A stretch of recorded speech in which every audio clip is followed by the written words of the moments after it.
Welcome into episode 28 of the Bleav in Twins podcast right here on the Bleav Network. I'm Anders Pryor. There is obnoxious construction outside my building, so I apologize in advance for that. My fun fact about myself is that I got a notification on my phone that Evan McPherson is on IR. And so the Bengals season was already kind of over, but they're now replacing their kicker spot with Katie York. So now their season's really over. So that's my fun fact. I'm joined by my wonderful co-host, Twins expert analyst and best friend, Zac Tipton, who not only got a really nice, short and sweet fortune cookie with his Panda Express, but also made the stupid mistake of asking me before the show if I wanted to hear a fun stat, which is a dumb question because that's kind of the point of the show, and I'm always in the mood for it. So, Zac, why don't you start us off strong? Well, first read your fortune cookie, but then give your Minnesota relevant fun stat of the day. My fun. Okay, yes. Let me pull it up there quick. 1 second. I need to pull up. 1 second. I need to pull up one. Okay, there we go. It's very numbers dense. You gotta get this. You gotta get this exactly right. Yeah. No. I gotta get this exactly right. 1 second. I gotta figure out where. For drinking today, I have my. Is this grapefruit? Is this? It is. This is. I don't know why. Okay, here we go. I got the stat. I have my grapefruit, and Zac has. I got a Mexican Coke here. Glass bottled Coke. I mostly did that so that Zac could show off the glass Coke. I don't think I've had a glass Coke in like years. Glass bottle Cokes are literally all I get whenever I see a place that has glass bottle Cokes. I make sure I get the glass bottle Coke.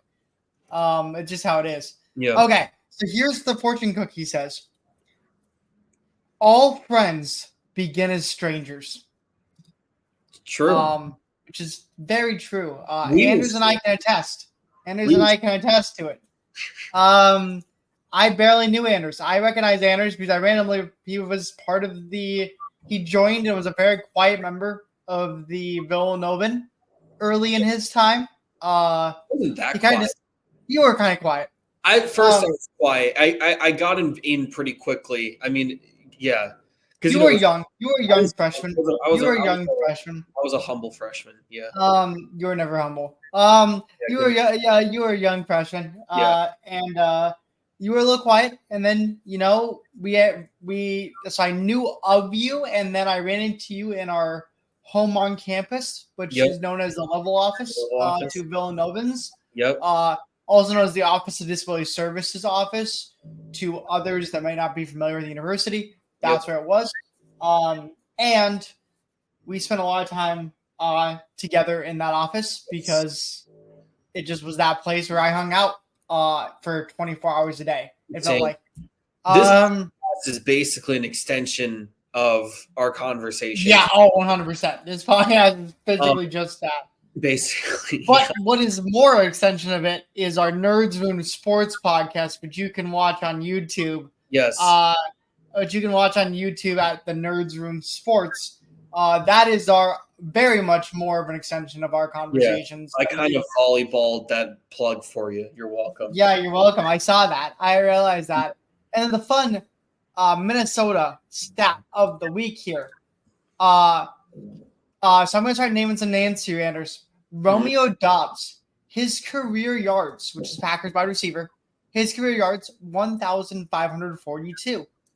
Christian Watson's career yards, 1,483. Jaden Reed's career yards, 1,486. Dontavian Wick's career yards, 828. Those are all four of the Packers' young wide receiver course, which combines for 5,339 yards and 129 career games. To compare, Justin Jefferson has 6,937 yards, almost exactly 1,600 yards more in 72 career games, which is 57 games less than all four of those combined. So to put it bluntly, yeah, Justin Jefferson is that dude. So that is the shout. That Justin Jefferson is that dude. The Vikings might be up there right now in terms of out of the hottest teams in football. In terms of like, I don't know if you watched that Broncos game, the Broncos Browns game on Monday night, Anders. Yep. That was one of the most fun games I've ever watched in my life. First of all, Yeah, that was incredible. you got the full Jameis Winston experience. You got the I thought was I didn't think Bo Nix played great, but I thought he had a couple of really nice plays. I think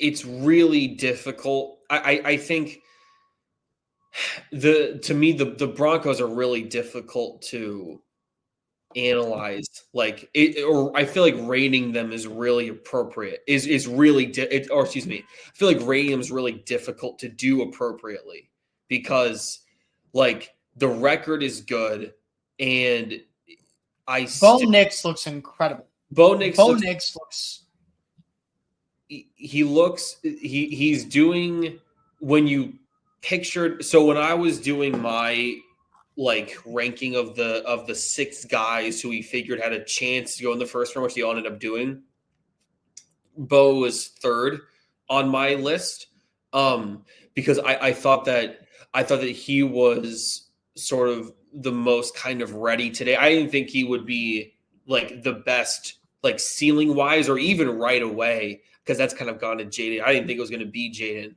I thought it was going to be Caleb personally, but he's the ways that he's looked good to this point are sort of the ways that like he looks like who he looked like at Oregon. And, Drake May kind of looks like what he looked like at UNC. Caleb doesn't really look like the USC Caleb because he's trying to do a bunch of things that. Well, to be fair, he looks a lot like senior year Caleb Williams at USC. And Correct. Senior year Caleb Williams at USC was not a good quarterback. And and if anyone tries to tell me otherwise, I will tell you you're wrong.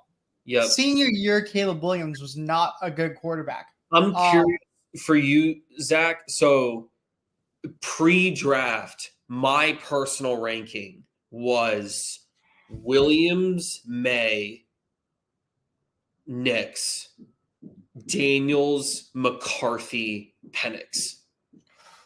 Okay. That was my ranking. My ranking was very simply, it was very similar to what actually happened, I will admit. My rankings were Daniels 1, actually. I had Daniels above Williams personally. I was not impressed by Caleb Williams' senior year in college, and it scared me. And I'm like, yes, he's a generational prospect, but like a generational prospect is supposed to make college look easy. They're supposed to make college players look like kids. Right. And he never did that. He didn't do that in college. He really played down to the level of his competition a lot of times in college. And so for me, it went Daniels, May, Williams.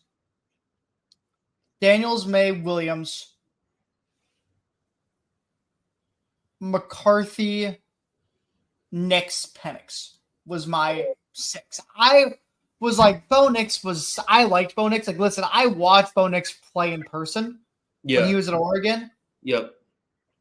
It was insane. But then again, I looked at the age. I looked at the team he was going to. I'm like, it seems like this might be a little bit too good to be true kind of thing for the prospect. And so I was not as high on Nix. Nix is proving me wrong. I did not think that he had. I always thought that he was underrated as an athlete on the whole, but I never thought that he had the sort of upside that Williams or May did to overcome the lack of roster infrastructure caused by the Wilson dead cap. But obviously, he has. I think that. I think. Yeah, because they're going to get more talent as the dead cap starts to become less of sort of a chokehold on the organization. And they don't have to, they're not as, because I think before I was personally pretty, I guess, like betwixt by the idea of drafting, because I didn't think that there was enough there for any of the quarterbacks to succeed. Like I didn't think the roster was good enough. I clearly, I definitely fell short on baking Sean Payton into that cake. Definitely. Dude, what Sean Payton's done is very incredible, and it makes the Coach of the Year race a lot of fun.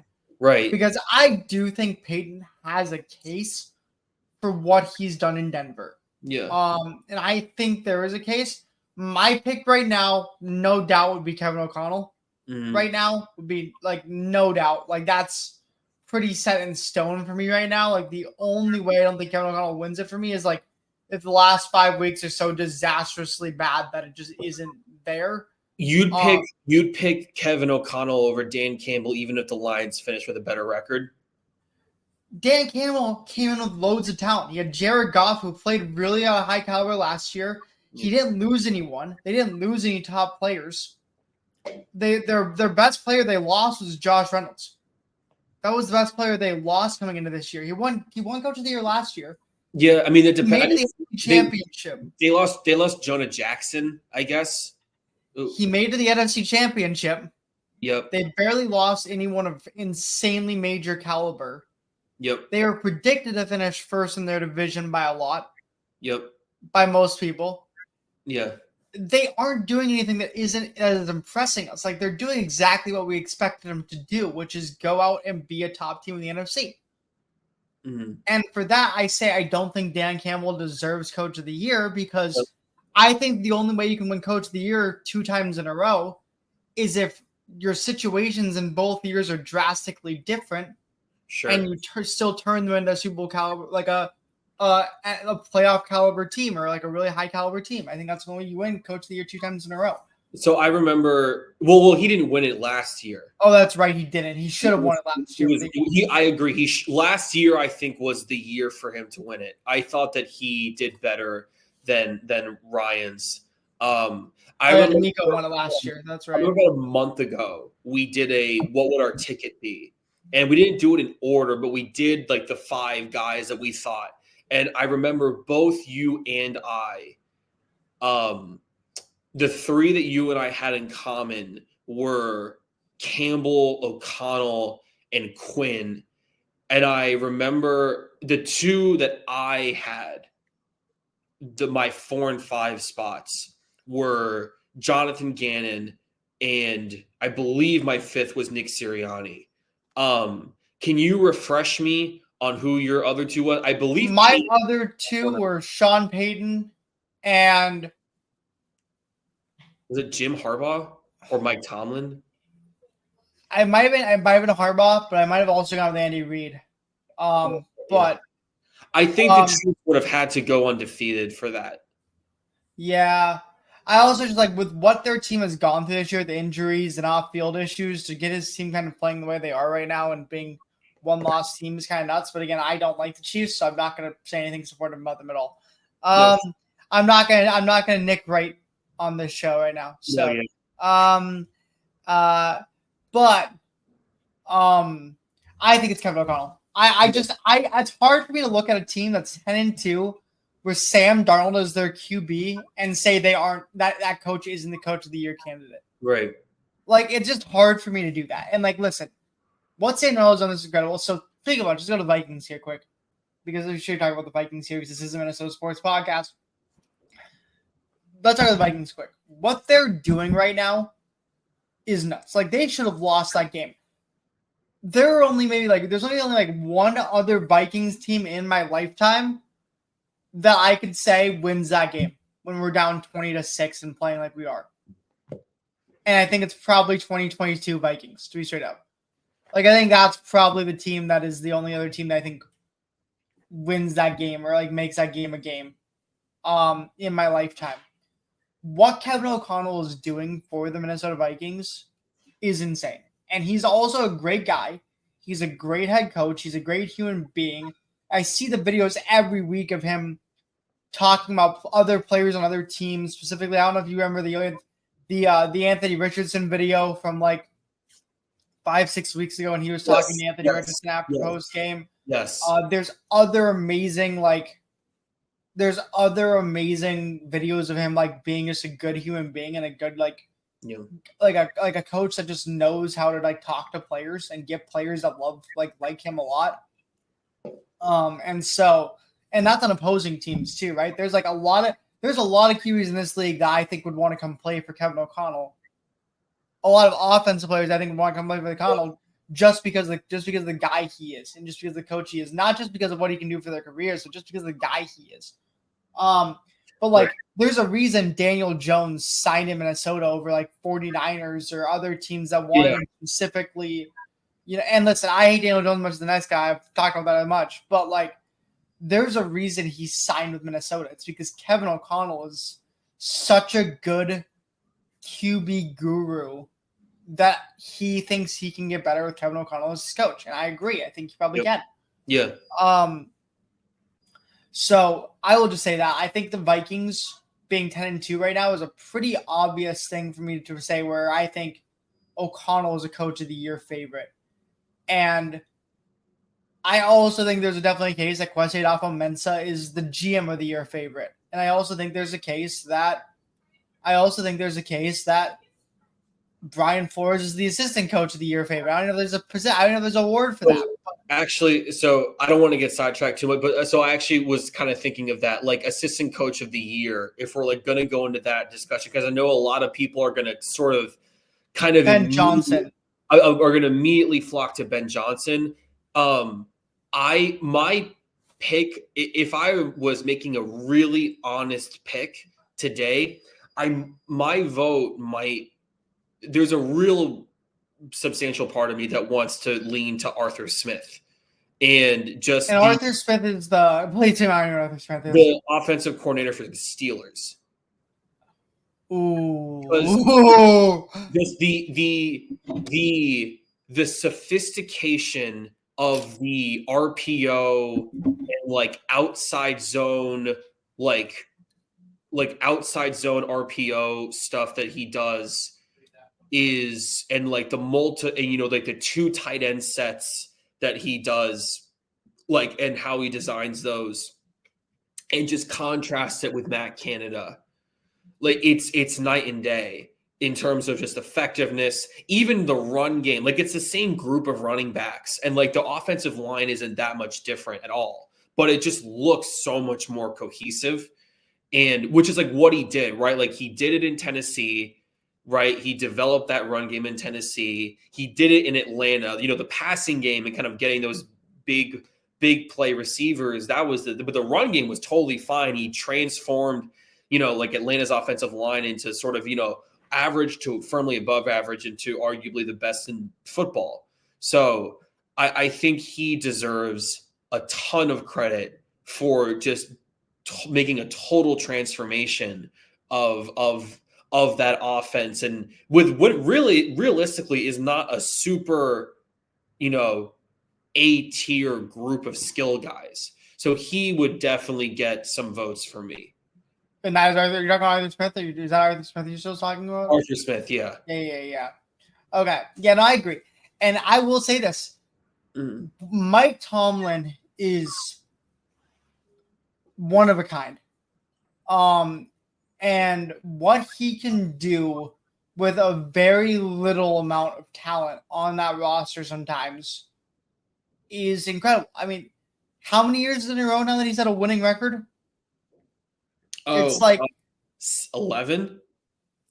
It might even more than that. Maybe like 15. I feel like he had higher than 08, and he's had a winning record every year. So I think maybe is that 16 years? That's just nuts. Let's just talk about like how insane that is. That's insane.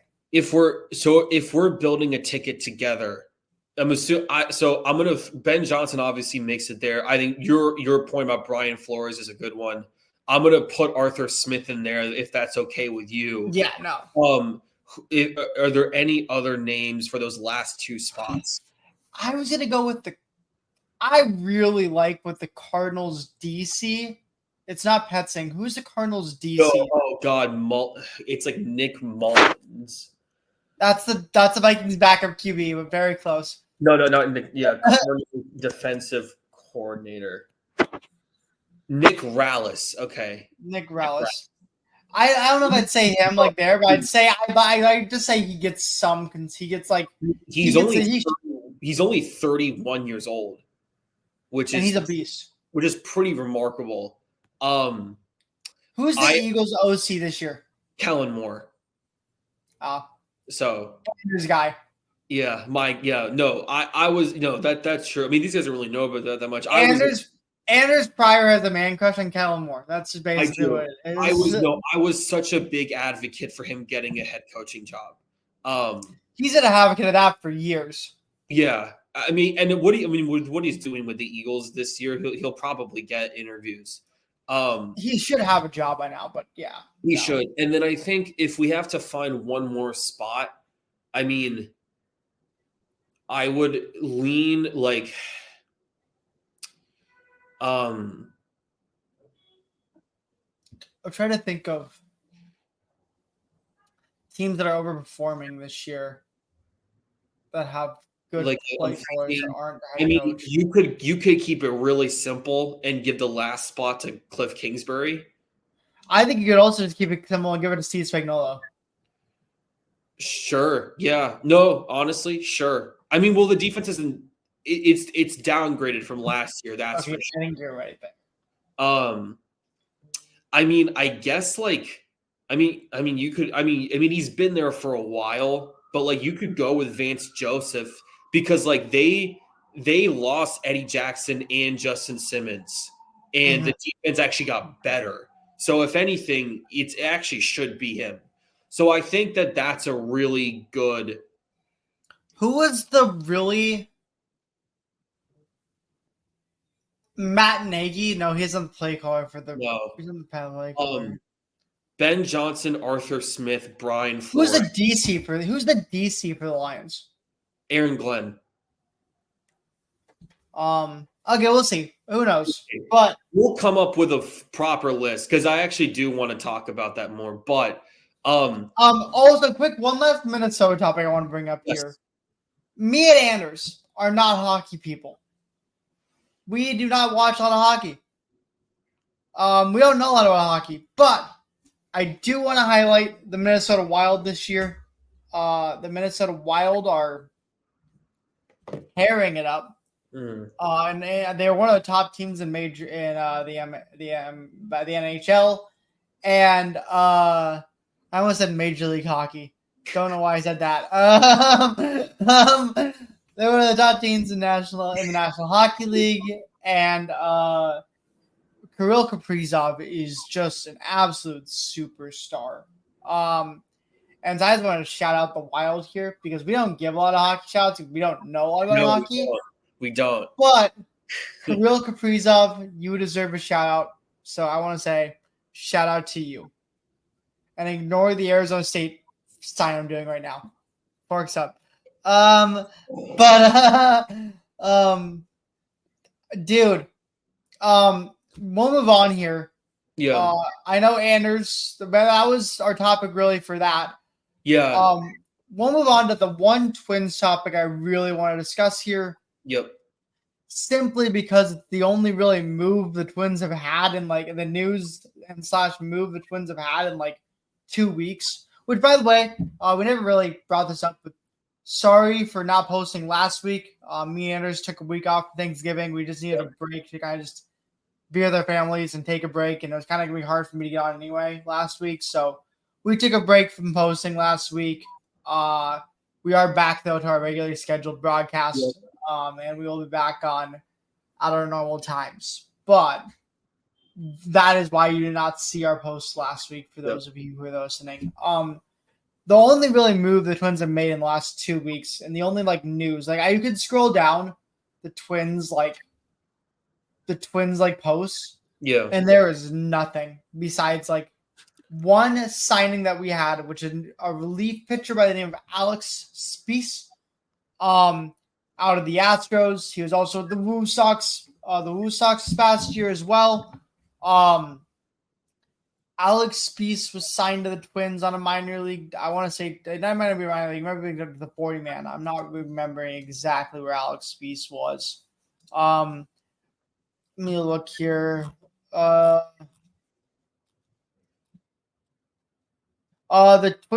league contract. We signed him on a minor league contract about 10 days ago. Really no news has come out since then. But basically, the main thing you need to know about Alex Speas is he's a hard-throwing fastball guy with an average velo of 98.5 fastball velocity. Has a significantly high chase rate. Again, all of these are like not qualified. He literally is only played in. He's literally only played in 4 games in the last 2 seasons. Right. So it's really hard to tell, but he does have a really hard fastball. His like percentiles like don't even register on the Savant like model. So we will see how it actually goes. But basically that is the only really signing we've had. He's a flamethrower. He came from the Woo Sox, and because of that, I do have a comment on the move from a Red Sox analyst that we know. I asked him, like, what can you tell me about Alex Speas? And he said, throws flames. Most of the time they go into the backstop. I don't know what that means in terms of, like, does that mean he just completely misses the zone a lot? Or does that mean he keeps it low and, like, catchers it spins a lot and they can't reach it? He said it in a laughing manner, so I'm assuming it means more like he just has back control, which is a little scary. But that is my take from my Red Sox, my guy in the inside in the Red Sox organization. And yeah. So like I said, there's not really much more news on the Twins, which is kind of frustrating. I kind of wish there'd be more news. But we did make a move there in the relief pitcher. I assume more moves will be made. None of them will be on the same level as a move that was made this past week that me and Anders want to spend a lot of time on here, which is about to be the most main part of our show. Anders, do you want to break it down here? Do you want to talk about do you want to intro this? Are we about to talk about Mr. Blake? Yes, we are. Oh, wonderful. Okay. Well, so obviously I think a lot of people are in the mindset of that a lot of the free agent stuff that we're going to be seeing is going to sort of depend on Soto, where a lot of his move will get done first, and then everything else will sort of somersault and snowball from there. But we did get our first big proper signing, because one of the big components of that is that, and all of the teams that were competing really strongly for that are competing really strongly for Soto, we're going to, if not him, pivot to one of the big 3 aces that we've talked about on the show, which is Corbin Burnes, Max Fried, Blake Snell. Now, one of those boxes has already been checked with Blake Snell signing. I'm trying to find the exact number. I feel like it should be pretty simple to find. It's okay, here we go. It's 5 years, 182. A 5-year, $182 million contract for Snell with a $52 million signing bonus. $52 million signing bonus. And how much of this is deferred, Zach? $26 million each year, 13.2 deferred without interest each year. There we go.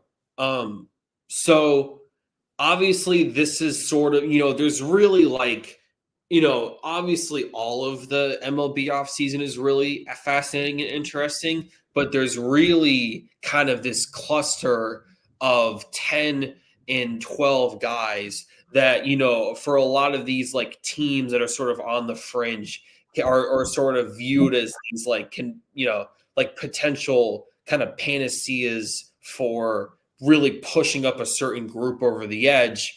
And, Snell, you got to remember, like, this Dodgers rotation was pretty unhealthy last year, and they actually had a lot of really good guys that were either missing entirely or just weren't 100%.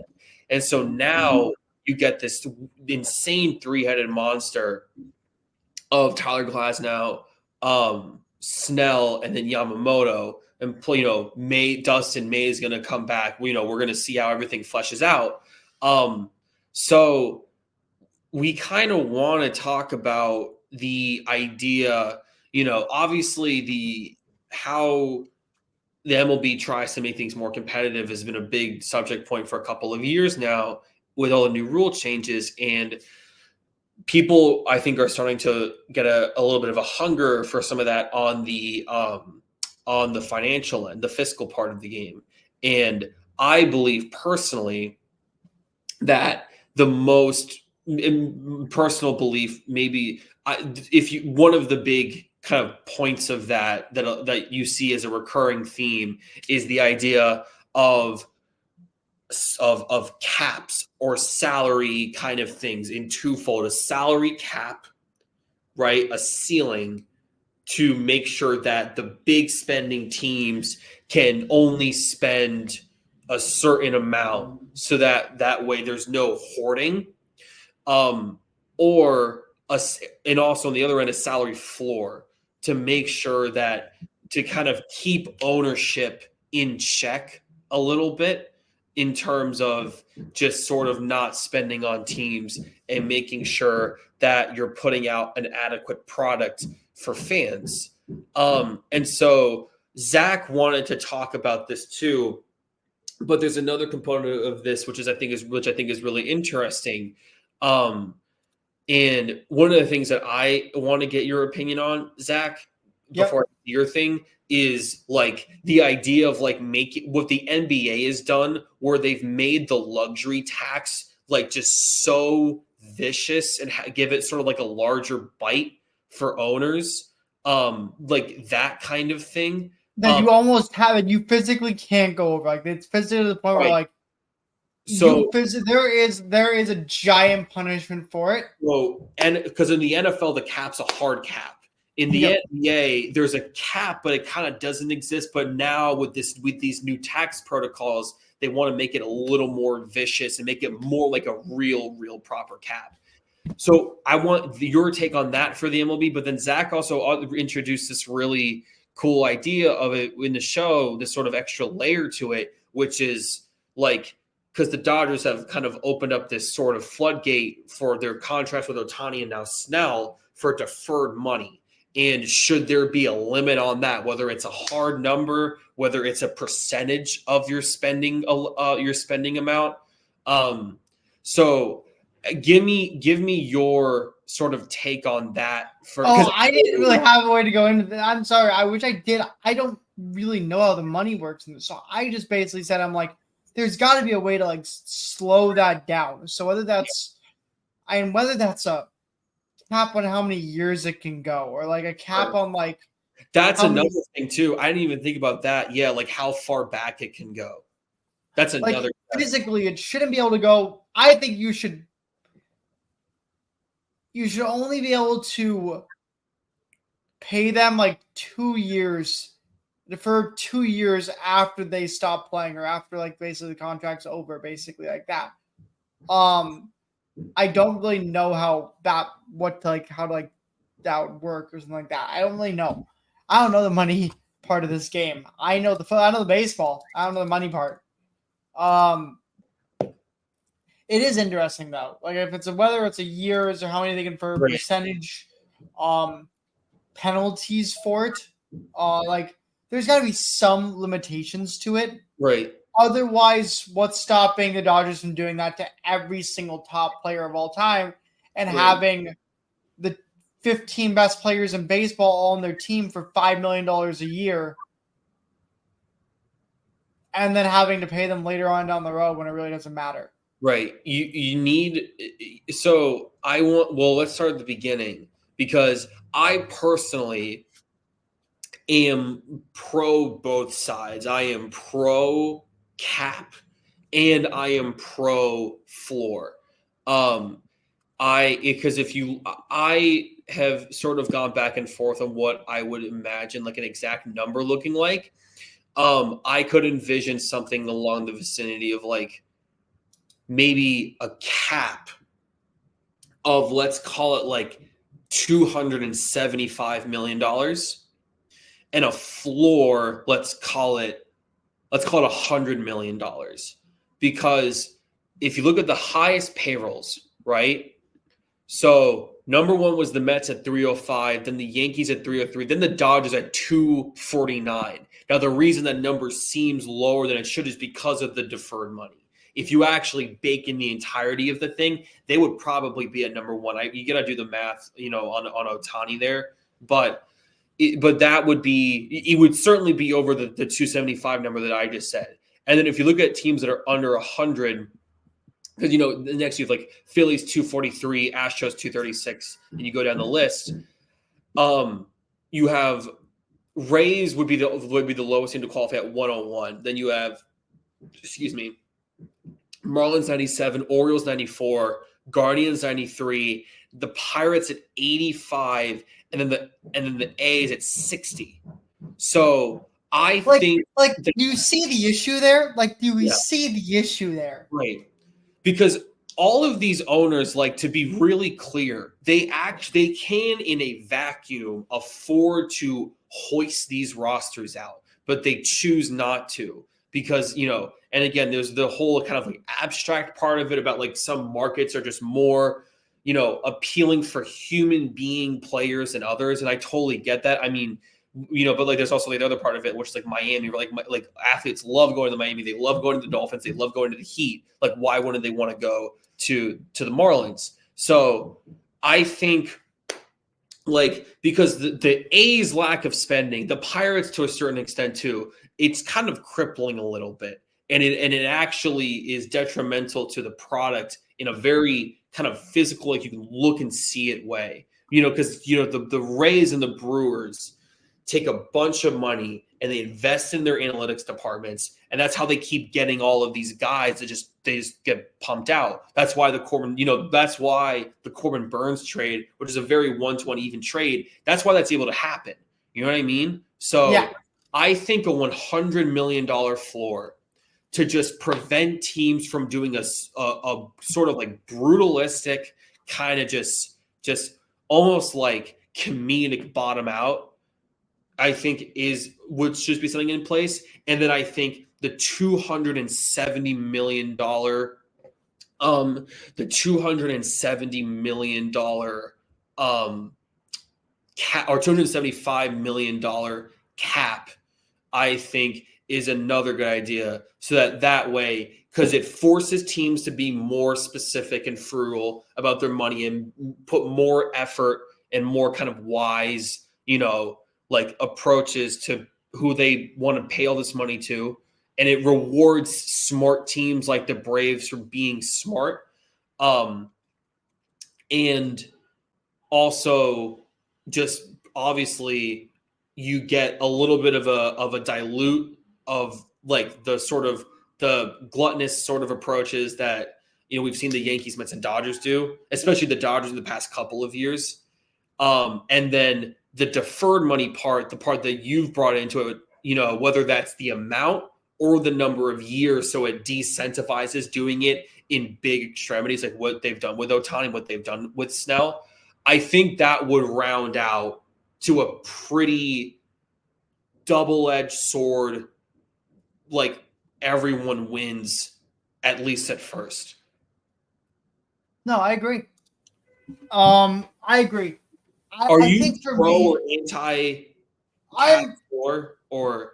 Me personally, I've always been pro cap. And it sounds like I know a lot of true baseball fans don't like it, and I know a lot of true baseball fans don't want it because it kind of ruins the game or whatever. I disagree. I think what the Dodgers are doing ruins the game. Personally, I think what the Dodgers are doing personally ruins the game. I think what the Mets did 2 years ago ruins the game. Obviously, they didn't win it, but I think with the Mets, I want to see a team have a chance, man. You're telling me that the A's actually have a legit chance at ever beating the Dodgers ever? Right. Do they ever? Is it ever going to happen? Is it ever going to be possible in the next 14 years? I also just think ethically, if you put a cap, if you put a floor in, then it will minimize the ability for a team to just do a total profit rollover like what Fisher's done, and will kind of narrow down the field of making sure that owners that are passionate about winning and winning baseball games, that love baseball, the sport, are kind of more funneled in to ownership positions. No, and I agree. And I will say this. I just think that, listen to me. I'm looking at it this way, which is if we keep going down the road we are going on currently, there will never be a champion outside of the Dodgers, the Yankees. Dodgers, Yankees, Mets, Phillies, Braves, Rangers. Yeah, those are the 6. It's maybe Giants if they actually said they're gonna make some moves. Padres also. Yeah. Padres have a shot because they go spin big. Yeah. Outside of those teams, no other team is gonna have a chance. If we keep going on this road, there has to be a change to allow teams to benefit from home building. Right. I'm trying to think of what's the term I'm trying to use. From building their program with prospects and actually allowing their prospects to succeed while also spending, while also still getting players that if every single top player is immediately going to go to the Yankees, the Red Sox, the Dodgers, and so on, what's the point in growing prospects? It's just never gonna work. It just never does gonna work. And so I'm really upset. I'm not happy with how the Dodgers are doing it. I think the deferral thing should have been immediately stopped at the Ohtani. I don't know why it wasn't. Right. That should never have been allowed in the first place. Yeah. And yeah, no, I don't know. But I'm totally okay with the idea of backloading a contract because a lot of that happens a lot in the NBA. But the money should be given during the playing time of the contract. So absolutely. Ohtani's contract is what, 10 years? It's it's something nuts like that. So if it's a 10-year contract, you can have 10 years, $700 million. Okay, yeah. So if that 9-year period, every single penny of that $700 million should be made or given to him and count against your spending in that 9-year period. You can structure it and kind of puppeteer it however you want. If you kind of want to front load it, back load it, do a slope thing if you want to time the ETAs of some of your top guys. I'm all for that. But all of the money that they're making should be given to them in the time of the contract. That's, I think, how it should go. So that you can backload it as much as you want, but you have to actually they have to get it there. So I think that's at least a good starting point. And that's pretty harsh, obviously, because it means no deferred money. I mean, you can defer it, but just not within the confines of the contract, because I think that's the most logical thing. Are you picking up what I'm putting down, Tipton? I am picking up. I'm trying to picture it in my head, actually. Yeah. Like, I'm trying to like think of what you're trying to say. I agree. Like I was gonna say I fully agree. Yep. I'm like, and this is really, and it's really kind of like I'm passionate about, because I really am upset with how things are going in the MLB right now. It almost makes it not fun to watch, because it's like, right, how are your team supposed to compete? Especially when you're a Twins fan now and you know the owners aren't going to spend. Right. How are you supposed to compete with a team like the Dodgers, who can spend whatever money they want with no repercussions at all? Right. I think that you need a floor and a ceiling. A floor to keep the big powers in check. A ceiling to keep the big powers in check and make sure that you can't, they can't just restructure their way into an infinite salary cap, basically, or a floor to make sure that owners are kept in check, and that they're actually trying and make sure they're kept in check about trying to produce good products on the field. And that floor, and again, each of those two rules would only really physically affect instantaneously 7 or 8 total teams. But again, like, it's a whole ecosystem. So you want to make sure that everything's kind of honed in. Well, perfect. Well, that is the topic there. That's the topic. Anders, we have one more thing I want to discuss today. Just remember, I forgot about when we were talking about the Vikings earlier. Yep. The Vikings can clinch a playoff berth this week, Anders. Did you know that? I didn't know that, Zach. Tell me. The Vikings can clinch a playoff berth. It's very simple. The Vikings can clinch a playoff berth with a win. Arizona lost to Seattle. And hold up. And I don't know who they play. Give me a second. I need to figure out who they play. And a Rams loss to the Bills. All of which are very possible. That's all likely, yeah. Like, the Seahawks beating the Cardinals is likely. The Bills beating the Rams is likely. And the Vikings beating the Falcons and winning that game is likely, I would say. Although I will say, I am worried about Kirk Cousins just like turning it out because he's playing his former team. Sure. But Yeah. Hey, Kirk Cousins. Shout out. He had 5 interceptions on Sunday. He falls off Nick Wright's Mahomes Mountain. Yeah, he did. He fell off Nick Wright's Mahomes Mountain. I watch that segment every week. Nick Wright, if you're listening, I'm a huge fan. Yeah, love you, Nick. I'm gonna sign off here because I love that. Because damn it, Zach, my laptop's about to die and I can't find my charger. Oh no, that's not good. But that's okay, because we're gonna power through this. Zach, great to see you as always. Here we go. We're going to speed run this thing, guys. This has been the Bleav in Twins podcast, episode 28. Alongside Zac Tipton, I have been your host, Anders Pryor. If you want to download our content, you can go do that at the Bleav.com website to get our content and all other Bleav content that you guys know and love. If you want to listen to us, real simple. Apple Podcasts, Spotify, or wherever else you get your audio sports media throughout the week. If you're on YouTube, please subscribe, turn on post notifications, like, comment, let us know what you think. Go Twins, go Vikings, go Wild. Yeah. Nice and quick and easy. Zach, great to see you. We'll see you guys next week.